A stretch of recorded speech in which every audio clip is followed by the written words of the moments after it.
Welcome to Body in Balance Podcast.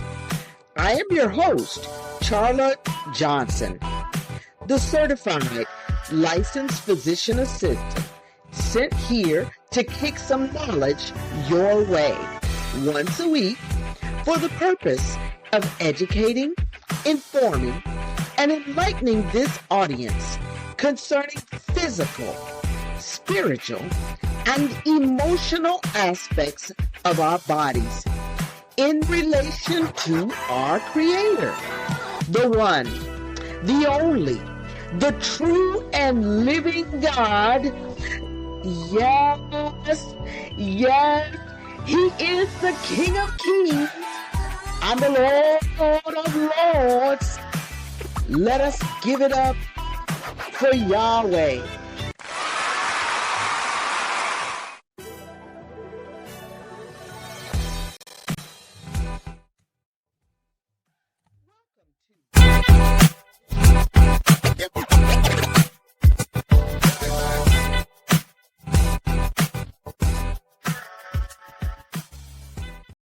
Again, I am working a new platform, and I want you guys to be patient with me. Praise the Lord, it's working. God bless you. So apparently it says that my browser has blocked the screen, but I am not going to let that affect our learning on today. We have gotten started. I want to talk to you about stretching and flexibility. First, I'm going to apologize because I was supposed to have two guests on board with me, and they were unable to make it. Both of them, unfortunately, had gotten ill, and one had to go to the hospital. So I want you to be praying for Sydney, who's out in Virginia, and my friend and brother, Daryl. He was unable to make it because there were too many people that were off at his job. So nevertheless, I'm going to move on with my people, and we are going to talk about flexibility. And for the sake of the program, I'm going to say, instead of just aging, getting chronologically matured. Now, when I was in my 20s, it was old folks. And when I was in my 30s, it was the older people or the seniors. But now that I have hit that AARP card age, we're going to call it chronologically matured. All right. So we're going to talk about stretching and flexibility and the importance of movement after injuries. Now, anyone can benefit from this particular program that we have today, but it's particularly important for those of you, like I said, that have grown chronologically matured, and that's dropping all the way down to like in your 40s. The reason why I'm saying that is because most of us have sedentary jobs. So we sit in front of computers most of the time, and we're not moving like we were in gym class. So what's our agenda today? Understanding the impact of aging on flexibility, the role of stretching in injuries, we're going to talk about, and we're going to talk about incorporating movement into our daily lives. We're going to kind of skip over that professional guidance, but we're going to go into what's some long-term strategies for maintaining flexibility. Understanding the impact of aging on flexibility. So there's 4 different things I want you to pick up from this slide, and that's the changes in your muscle elasticity. or the stretchiness, the flexibility that we have. I want you to understand that as we get chronologically matured, your flexibility or the elasticity, like you see in a rubber band, that decreases. So aging causes muscles to lose its elasticity, resulting in stiffer muscles, tightness around joints, and limited range of motion. The impact of the range of motion, it makes you not able to do things. If you've noticed that cups and plates and things that are higher up on a shelf, or a book that's higher up on a shelf, is hard for you to get at this time, it's because you've lost the mobility of your shoulder joint, or you've got some stiffness in your back. It's probably because you're sitting so much. And if the muscles in the front, which is your abdomen, that pot belly that develops, that little pouch, the little kangaroo pouch that we tend to get, that tends to pull on those back muscles. And so when you lay on your stomach and things like that, it pulls, and those muscles on your back get shorter. They get shorter. And when they get shorter and you get ready to stand up and stretch them out, then it becomes painful or stiff. So now the risk of injury. Stiffer muscles can increase the risk of injury during physical activity. So the things you used to do when you were in high school, and like, say you go to a family reunion and you want to show off to the grandkids and the nieces and nephews and show them, how you used to catch the football or throw the baseball or hit a volleyball, and you do all of that and you're good at it, and they're very impressed with how fast you can run and all this. But then that next day, good Jesus, you try to move and that hamstring is tight. You know the deal. But that highlights the importance of flexibility training. Some of the importance of stretching. Regular exercises are very crucial, because the more you do a certain thing, the more helpful it is. And that's why in my trailer, I was telling you that I go to Stretch Lab. They have these new companies out there. One is Stretch Lab. I think there's another one, Pro Stretch. They're all over, and they're in the United States in different areas, different companies. Just look one up. I just happened to have joined Stretch Lab because it was around the corner from my house in Virginia. And then when I came out here to work in California, there's a Stretch Lab right around the corner from my job. So sometimes there is a need for extra help. And one of the people that I had coming on was Sydney. She worked in physical therapy. Now, when I was in the military, that's what I did.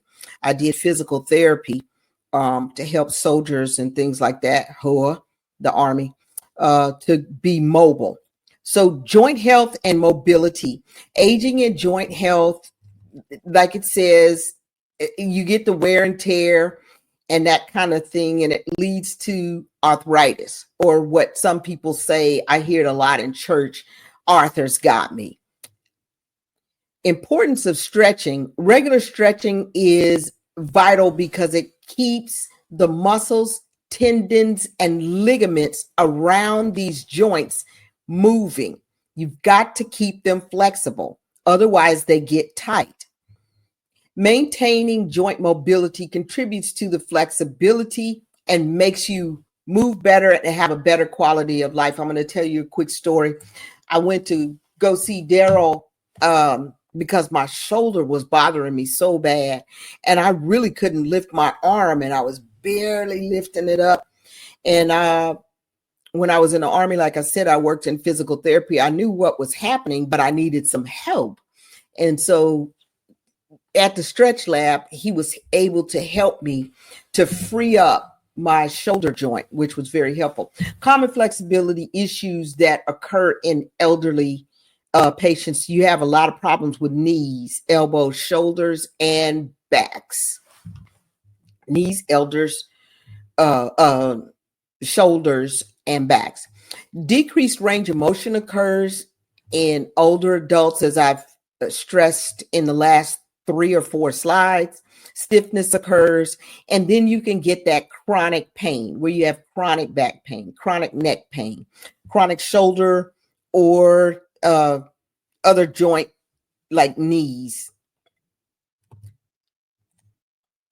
So the role of stretching in injury recovery. Now that's real important. A lot of times as we're younger, these orthopedic doctors, we fracture something, they throw a cast on us.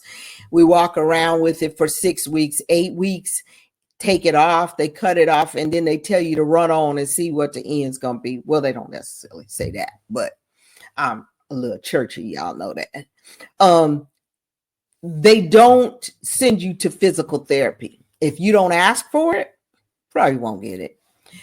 But really, if you have the insurance or you have the money or you have the time to regain the strength and the mobility around a joint, it's very important that you do so. Now, it doesn't necessarily have to be a fracture. We'll get into that a little bit later. Let's talk about this slide. Benefits of stretching post-injury. It enhances your healing. One of the things that occurs is your circulation around that joint increases. When blood increases to the area, then the muscles and the joints and the ligaments around that joint tend to get looser, and you will see a better range of motion that occurs around that joint. Reduces stiffness, as I just said, and then you can regain full function. So sometimes, like, you can injure a shoulder and they can do surgery on that shoulder, if you can see where I'm pointing, like right at the shoulder joint. And you just can't lift that shoulder up to full range of motion. If you can't lift up to full range of motion, what happens? You start to lose that. It's use it or lose it. Again, use it or lose it. So if you lose it, it's not good for that joint, and you lose the circulation, and it hinders because you start getting tightness and scar tissue around the area. So let's get into that. There's 3 types of stretches that you can do for recovery. Now, there's the static stretch. That's where you stretch and you hold it. Hold for 5 seconds, hold for 10 seconds, and then you relax. Those tend to help, like when you have hamstrings and things like that. Then there's the dynamic stretch. That's where you'll have movement with it, and you use it for warm-ups, like when you're getting ready to jog. It is important before you get on a treadmill, before you get on a bike, before you get out there and start doing volleyball and things like that, that you limber up, that you stretch your hamstrings out, stretch your quadriceps out, roll your ankle, move your neck, and pull your arms across and stretch. So that's more dynamic stretching.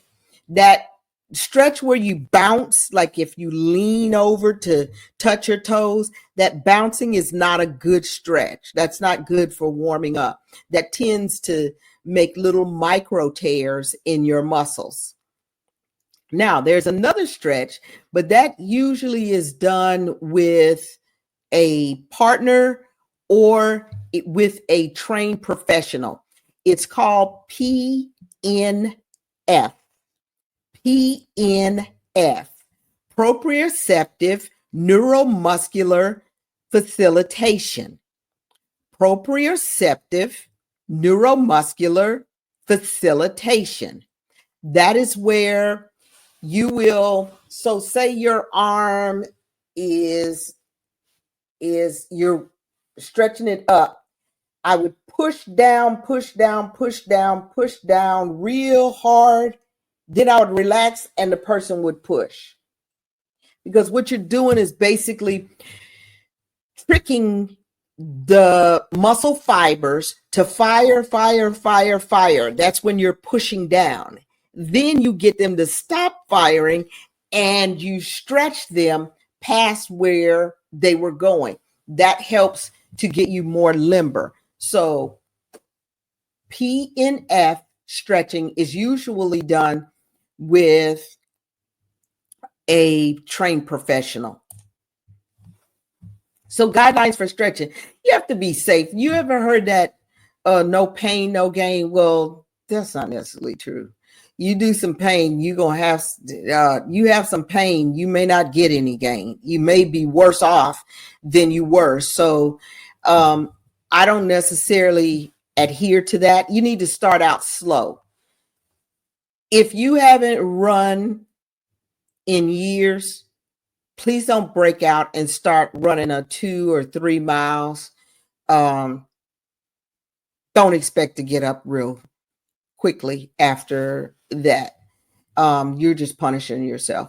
Being stretching gently to allow for your body to avoid any subtle strains is important. So start out slow. Listen to your body. If your body say, baby, that's not going to go any further, don't push it. Your body knows how to talk to you and tell you, we're not going there. I would agree with them. Avoid bouncing. We already talked about that. I told you in a static stretching, don't bounce. Stretch within limits. That's the same thing that I was telling you about, listening to your body. Incorporating movement into your daily life after you have injured yourself. If you go sit down and don't move anymore, you're going to have some problems. And I would not suggest doing that. Sorry about that. I would not suggest doing that.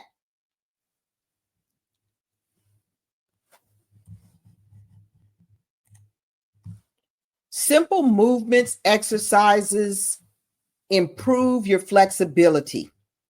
It also builds strength, and doing yoga, gentle yoga, is an excellent way to improve both physical and mentally. You remember we talked about optimal mental health. It's good to stretch, relax, breathe, and get your mind off of all your problems and struggles. That's very important.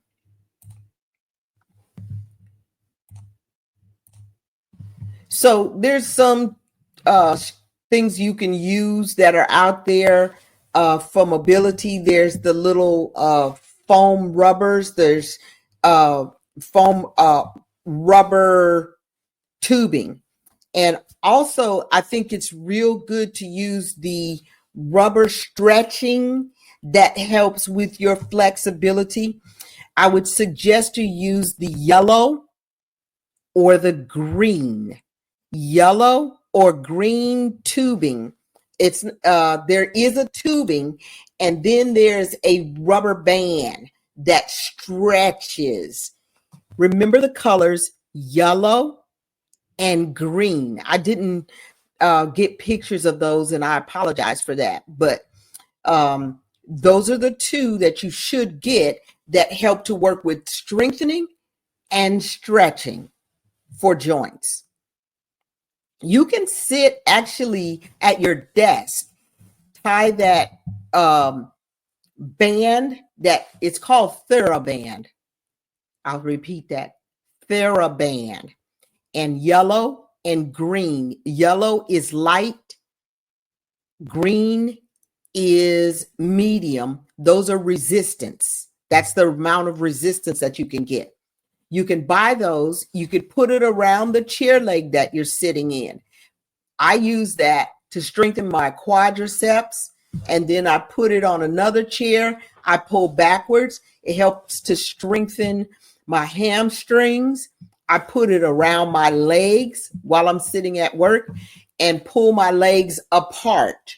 If you pull apart, you strengthen your glutes, you strengthen your hip joints. You can put it on another chair and pull inward. It will strengthen the inner thighs. So if you have thighs that are clapping, that will help to strengthen that. It also helps to give you flexibility around your hip joint and your low back. You can use it also for your shoulders. So flexibility, as I said, is important.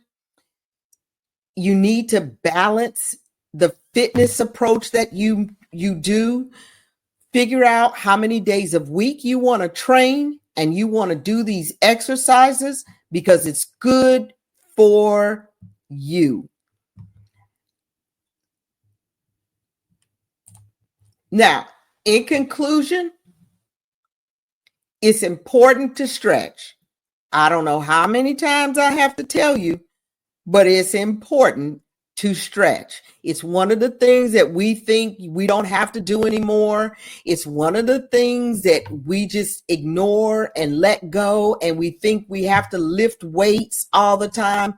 If you do some flexibility around your joints, you will notice that the joint pain and stiffness that you have will go away. So stretching helps maintain flexibility, reduces the risk of any kind of injury, and especially if you are chronologically matured.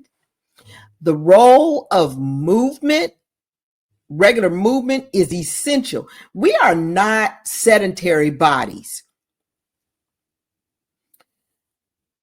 We are built to hunt, to move, to catch things, to do things. We're supposed to be moving. Our muscles and joints are set for that. If you notice when people get ill and they're in bed and they become sedentary, it is not good. You can get something called DVTs. I'm going to repeat that. Just say you have some type of hospitalization for your lungs, or you have a heart attack and you go to the hospital. While you're laying in that bed, they come to you and they bring you this little machine where they want you to blow real hard. That's because they want you to expand your ribs. The muscles between your ribs have to move. If they don't, you become sedentary. Your blood doesn't move like it's supposed to. You could not even have an injury. You could go on a long trip. So say you drive from California to Texas. That's sitting in a car for hours and hours and hours can make you have stagnation to your circulatory system. When it does, your blood clots up. It clots up in your vessels and it gives you a DVT. Now, what's a DVT? I'm glad you asked. A DVT is a deep vein thrombosis. And I'm going to go through this quickly because we're about out of time. A DVT will settle because of thin blood, and then it breaks off, it makes a clot, it gets into your bloodstream, it can get into your lungs and cause you to have a PE, a pulmonary embolism, or you can have a stroke because it can get into the bloodstream and get into the vessels in your brain and cause you to have a stroke. So now that I have told you this, what's the object? You need to move. You need to get up and move. Quality of life enhances when you get up and move. So the title of our lesson was Stretch It Out. I need you to get up and stretch it out. All right. I'm excited that we had this presentation and we had this time. You can find me on YouTube. You can find me on Instagram, Facebook. You can find me on Spotify and our RSS.com podcast platform. I'm going to end our recording, but I pray that this has been a blessing to you and that you got something out of it.